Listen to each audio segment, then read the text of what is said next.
Come to the stage right now. Put your hands together for Kevin.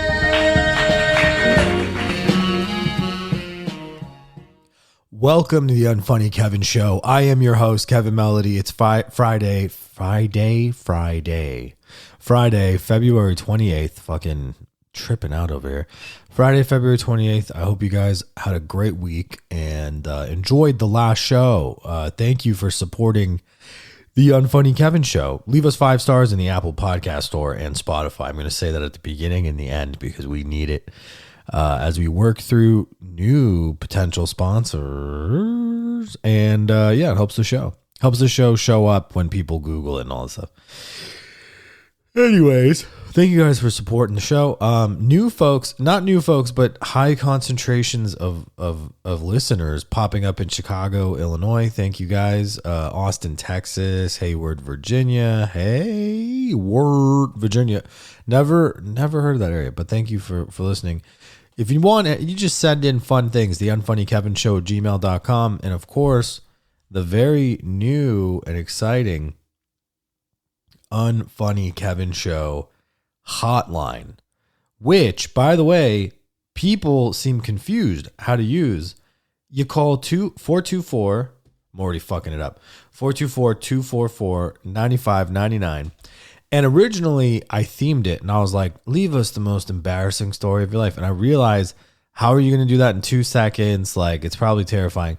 As a reminder, you can be fucking anonymous. You don't have to use your name. I'll morph your voice if you want. And we're just gonna we'll rotate questions maybe, or you can just leave fucking anything you want on it, and I will if it's not too insane, I'll play it on here. So call the hotline and do whatever you want for now. We do have a couple funny voicemails on there that I might play today, or I'll play it.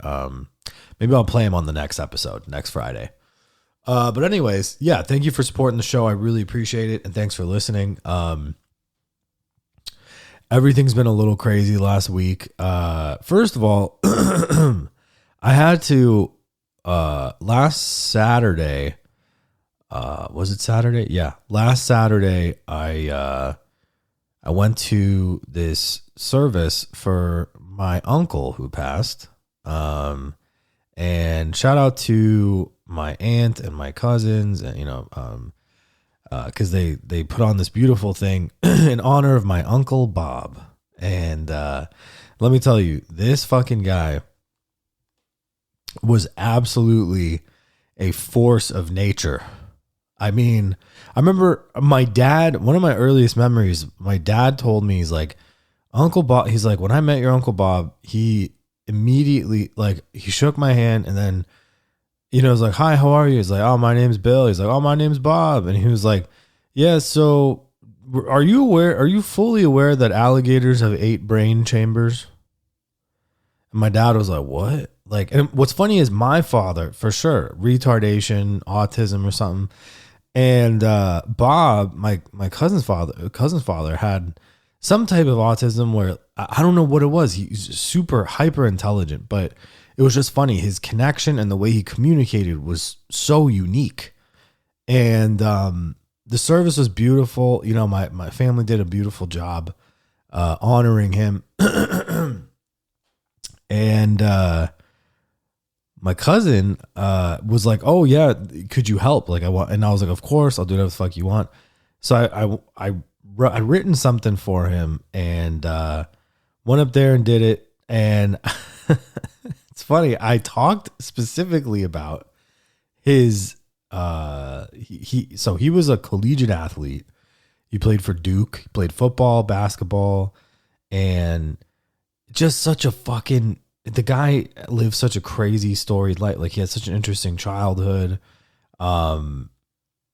He used to tell me this crazy story about he was like locked in his brother locked him in an underground cellar with like snakes, one of those types of stories. And you're like, oh, so how did you get out? And it's like, well, eventually they felt bad and let me out. It's like, so you were in there like all day? Like, they left, you were in a pit with snakes? Like, it's just one of those, it's such an insane story. It's, you know what I mean? But that's human life, man. everybody's got some kind of, I mean, I don't know if everyone's got that type of story, but everyone's got some weird, you know what I mean?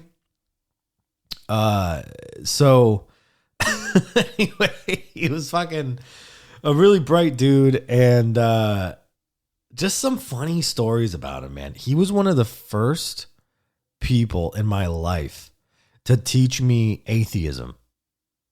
It was the funniest thing. Like, he was like I just remember I was a kid and I was like, yeah, like my mom does like namaz, like she's Muslim, she prays Muslim, and my grandpa, he's like evangelical, born again. I go to Sunday school, and he was just like, well, you know, there's no God. I was like 6, maybe. I was like, what? Like, what do you mean? My little fucked up voice. I was like, huh? What are you talking about? And he's like, yeah. Well, you know, there's atheism too. And he just explained it to me. But it's not because he was like an asshole. He was just hyper intelligent, and he liked the ninth angle of everything. Like, he would just tell you, like, okay, so let's say you went into a conversation and you go, the Super Bowl, there's 2 people playing. It's the fucking Eagles and the Chiefs, right? He'd go, you excited for the Super Bowl? And that's the bait. And then you go, well, yeah, fuck yeah, I can't wait for the Eagles to win. And he'd go, well, you know, statistically, the Chiefs have a higher, because later I found out, I said this in my speech, he was like the president of debate at Duke and like won debates nationally. And if you know anything about debate, bro, like they just learn every opposition inside. And you know what's funny is that learning that really helped me later in life have a relationship with my grandfather. Because my dad's dad, very opinionated, born again Christian. My grandpa, you know, big heart, very loving. Also kind of hateful and just a little bit crazy. His story's nuts too. Like, he would just say crazy shit, and we would clash over politics, and we'd clash over stupid human earthly things. And my Uncle Bob kind of taught me like this. I learned a method of my own, which was have no opinion, because it doesn't matter, and you can't change shit. So if he was like, you know, he'd be like, you know, I think the Broncos are going to win. I'd go, yeah, I bet they will. And he'd go, huh? Like, his favorite team was the Broncos. He'd be like, the Broncos are going to win. I'd be like, yeah. And he'd go, yeah, the quarterback plays pretty good. I'd be like, yeah, it is. And he'd be like, well, the Jets might win. Like, he would flip it. Like, he wasn't satisfied with you agreeing. And he was such an expert debater. The motherfucker would take the opposite opinion. But yeah, just hilarious. Another funny thing. He's a debate champ. But also the first time I ever was taught about atheism was from him. And then the second thing that was really funny was the first time I heard an adult address, like, say lesbian and kind of break down what that is, was him, because he was like a novelist, really smart guy. He wrote this book. It was called Last Train to Coaltown, and I guess there was like a lesbian relationship or something in it. And he's like, yeah, you should read. He's like, read all the chapters, but skip chapter 7. And I was like, why? And he's like, well, there's a lesbian love scene. I think I was like maybe 9 at the time when he said that. And I was like, I'm fucking reading chapter 7. I'm skipping everything else.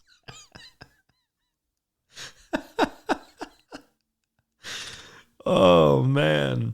One time, God, fucking Uncle Bob, bro. One time, I lived with him for like 6 months before it was like 4 months. It was about 4 months, just under 4 months. I had to give up the room for my other uncle, my Uncle Farhad, who was sick. And so I ended up moving out pretty quick. But when I lived there briefly, it was hilarious because it was me, my Uncle Bob, my aunt Fedesh Teferi, and my grandma. And the dynamic was just so funny because I worked at Verizon Wireless at the time. And I was like a manager in Thousand Oaks, and they lived in West Hills, Woodland Hills, and I had like my own little side entrance, and I'd come home really late at night after work, after the fucking hookah bar and all that shit, and sometimes he'd be sitting in the living room just watching like Gladiator or like just some fucking, you know, TV movie, and you just sit down and he'll talk to you till he has to go to bed. Like he would just hold conversation.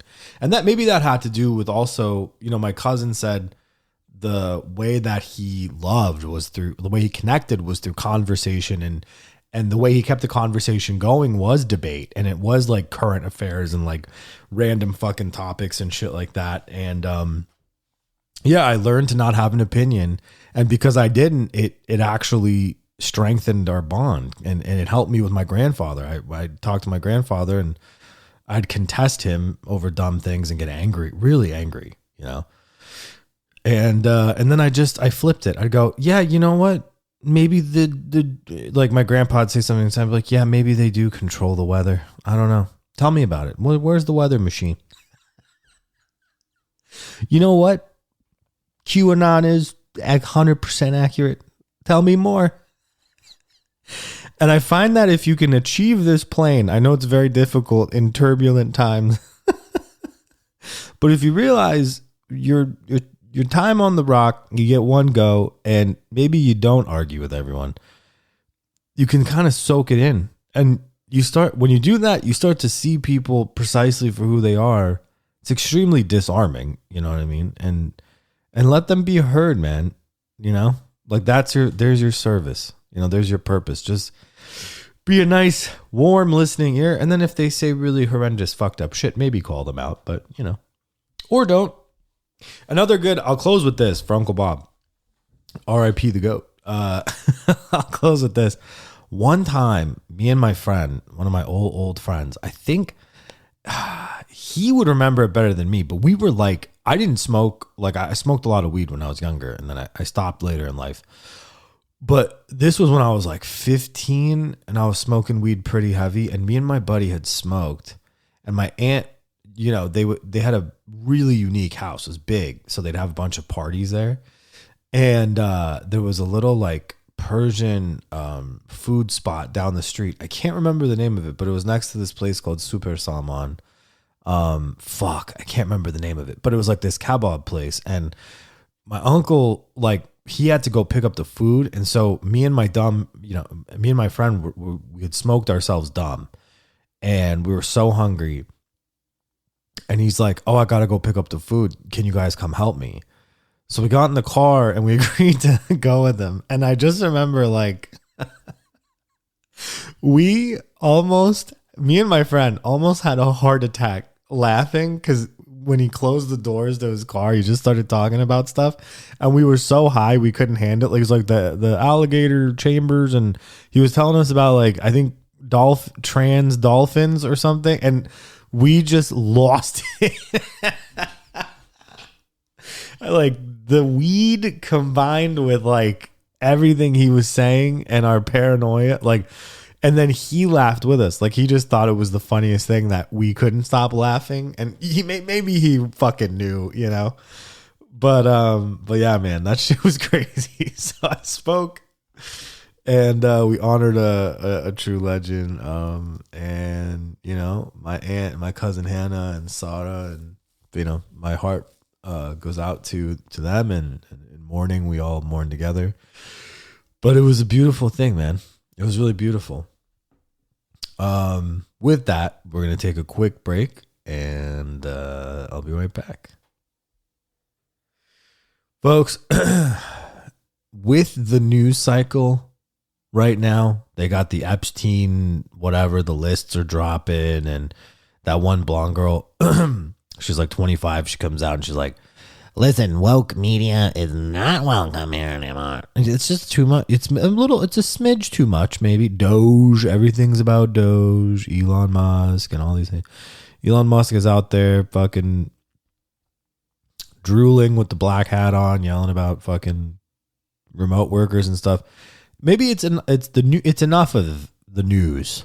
It's enough of the browser. It's enough of, you might know where this is going, folks. You need a light phone. Go to click the link in the bio, Buy a light phone and support the Unfunny Kevin Show. Listen, I'm telling you right now, folks, pre-order the Light Phone 3 at the discounted price of $599. They're mass producing them to ship them out. You buy now, it tells you when it's coming. If you bought early, you're getting it early. But now you're in the June phase. So you buy it now and you still have to deal with fucking Musk and Trump, Gaza, and all the things that, keep distracting you and fucking keeping you from your work and all that shit. And it's not good. Listen, it's no good. You need a fucking Light Phone 3 like yesterday. So the sooner you buy, the sooner you get one. And the fucking shit helps the show, folks. So thank you for supporting the Unfunny Kevin Show. Support the Light Phone. And disconnect from the Matrix. And just have a phone that's simple. Phone, text. Got your fucking maps. It has podcasts. It has MP3 music that you can add. It has a voice memo thing. It has an alarm clock. It has all of your fucking essentials. So get out of the iPhone ecosystem or have two phones. I can help you with that. Get a light phone now. Folks, listen, there's crazy, crazier things in life than smoking an Oklahoma smoke, folks. And let me tell you, the Oklahoma smokes are the best in the business.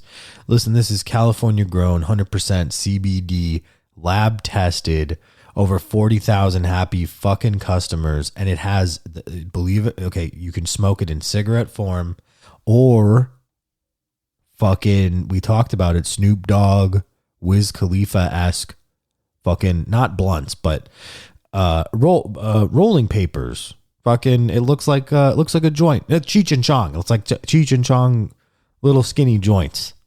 Pre-rolls, 20. CBD, California grown, lab tested. What more do you fucking need? Oh, I know what you need. You need the code so you can get 15% off, folks. UNFUNNYKEVIN. Unfunny Kevin for 15% off your first order of Oklahoma smokes. Go to itsoklahomas.com. Must be 21 or older. And I know we've been saying just take the credit card and punch your mom and whatever. Listen, I don't care how you get the smokes. I care that we are a legal, law-abiding, blah, blah, blah, blah, blah, blah, blah, blah, and we get credit at the Unfunny Kevin Show. So use the code. That's all we care about here. That's all we care about. We don't care how young they are. And some of them are very young. You are...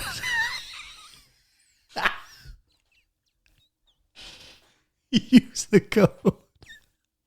Go to the fucking itsoklahomas.com for the love of Christ. Send us the receipt so I can send it to them so they know that you're buying. So we can get paid. Thank you.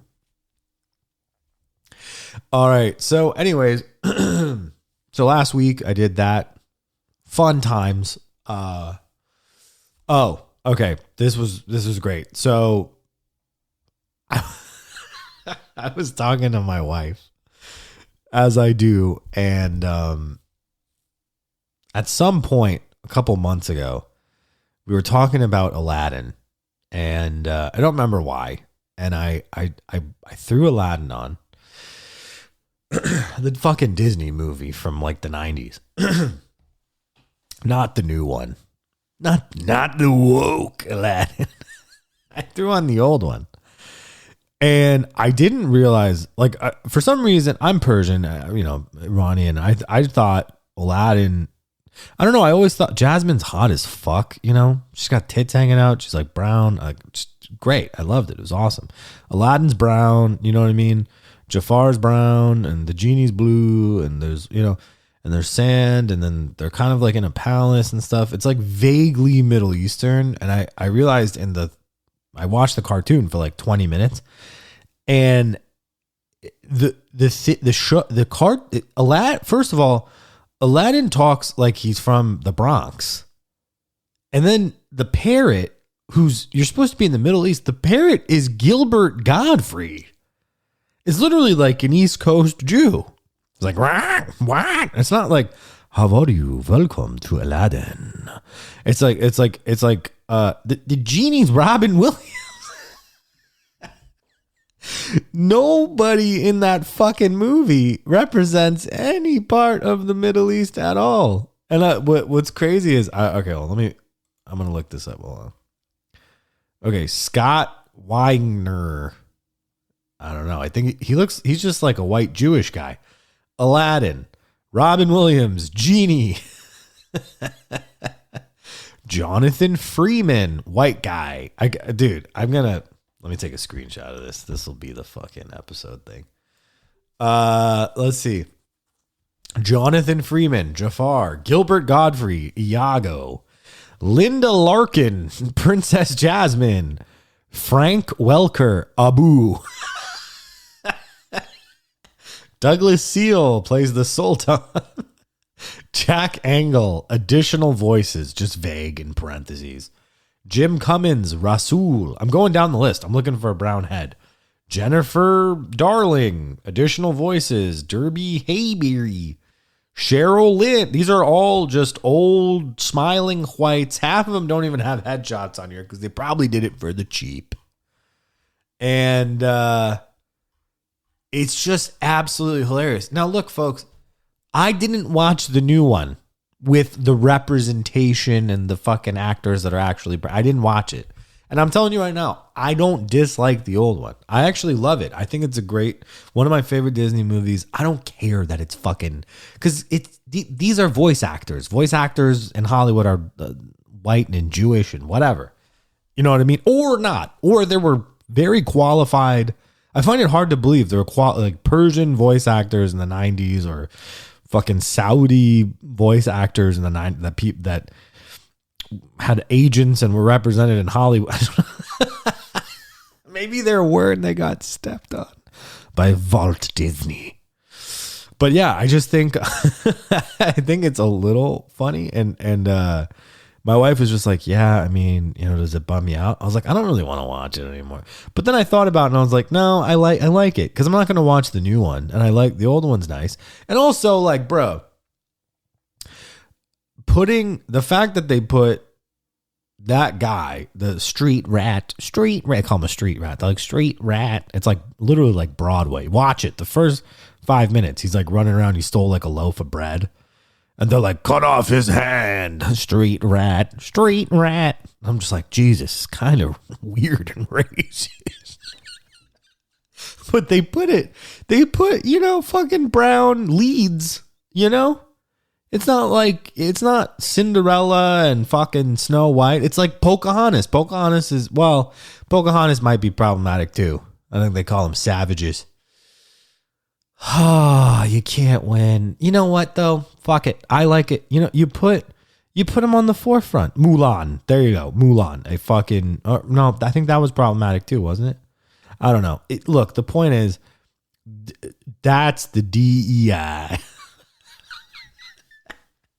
that we like. I like it because I think it's nice. You get exposed. Then little white girls are like, I like Jasmine or I like Aladdin. And then it's like, good. Then they get more familiar, and then then they integrate and they get in the melting pot. And you upset Steve Bannon types. All right. Moving on to, speaking of Hollywood, we're going to talk about this because it's like developing and fucking nuts. But I woke up this morning to some weird news. Gene Hackman and his wife and his dog were found dead in their house. Now, Gene Hackman, for younger listeners, they have no fucking idea. First of all, my dad in like 99, I was like 6 or 7, like my dad would randomly, he'd be drunk frequently, but randomly he'd wake me up to do things. Like one time he just like randomly woke me up and took me to a Tommy's Chili's burger, and it was like 3 a.m. And it didn't make any sense as a young child, but I realized later he was probably just drunk. But he woke me up to go to Blockbuster a lot. Like we just go get a movie randomly that he had an itching to see. And one of the ones that he made me stay up and watch was Bonnie and Clyde, like the original Bonnie and Clyde with Gene Hackman. And and I loved Unforgiven. God, Gene Hackman was great in Unforgiven. Royal Tenenbaums, all that shit. So R.I.P. him and his wife. You know, he was 95, so people didn't, I think, initially suspect foul play, but it gets weird, bro. So here, we'll go through this. This is BBC, the Dems BBC. Death of Hackman and wife suspicious enough for an investigation, police say. Oscar winner actor Gene Hackman and his wife appeared to have been dead for quite a while when the couple and their dog were found on Wednesday afternoon at their home in the U.S. state of New Mexico, police say. Hackman, 95, was discovered in a side room near the kitchen of the Santa Fe house, while his wife, Betsy Arakawa, a 65-year-old classical pianist, was found in the bathroom. Authorities reported no sign of injury to be, but deemed the death suspicious enough to investigate and have not ruled out foul play, although no cause of death was given. 3 of Hackman's children from a previous marriage confirmed the death of their father. He was loved and admired by millions, blah, blah, blah, blah, blah. The Santa Fe County Sheriff confirmed the deaths on February 26, 2025 at 1:45 p.m.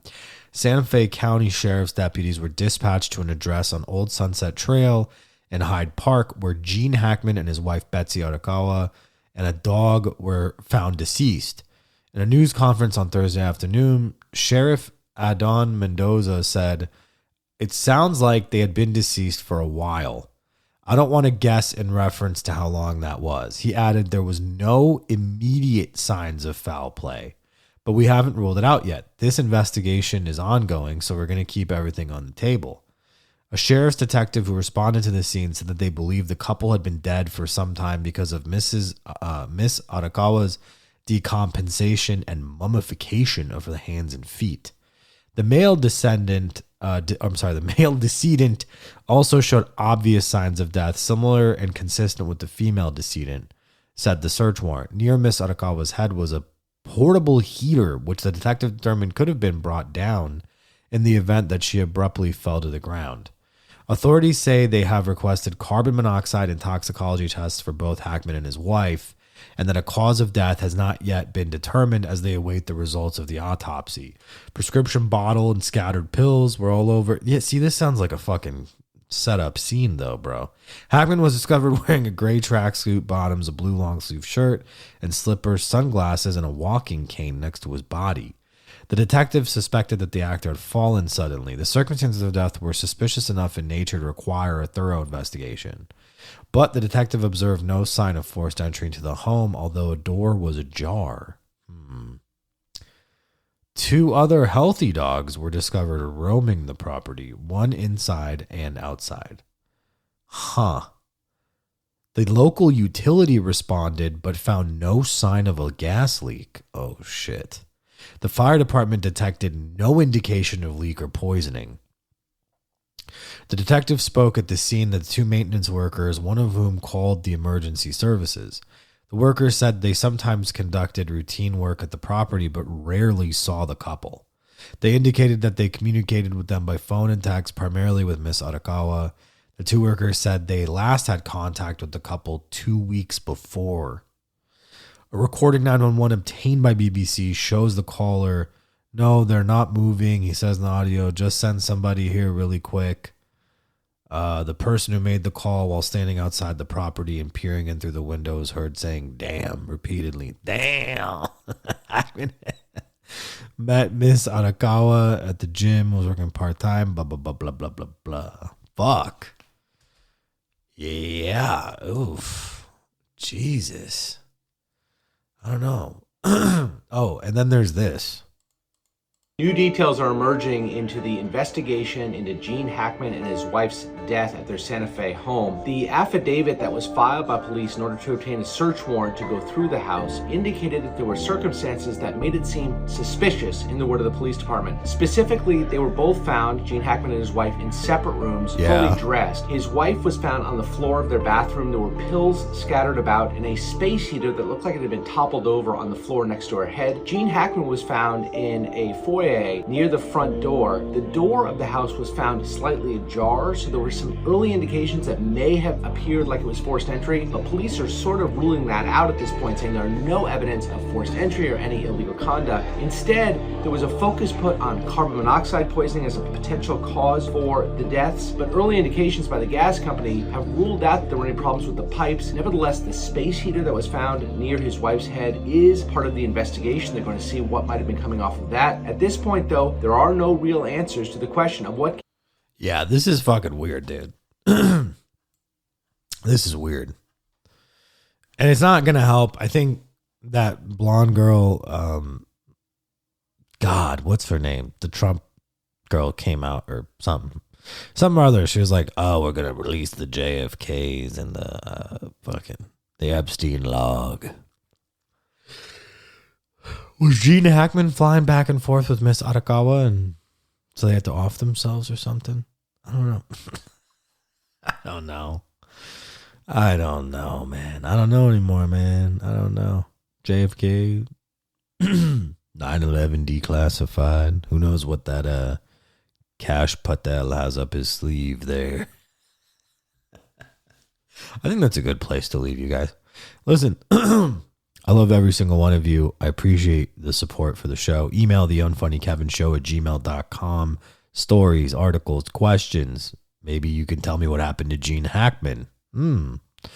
Call the hotline and leave us a voicemail. Text us. All the info is in the bio. And then, of course, come see me live. Go to unfunnykevin.com for all the episodes. Soon we will have dates on there so you can come see shows. The website's getting redone too. So good time to be a fucking fan of the show. I appreciate you guys. UnfunnyKev on Instagram, UnfunnyKevin on Twitter.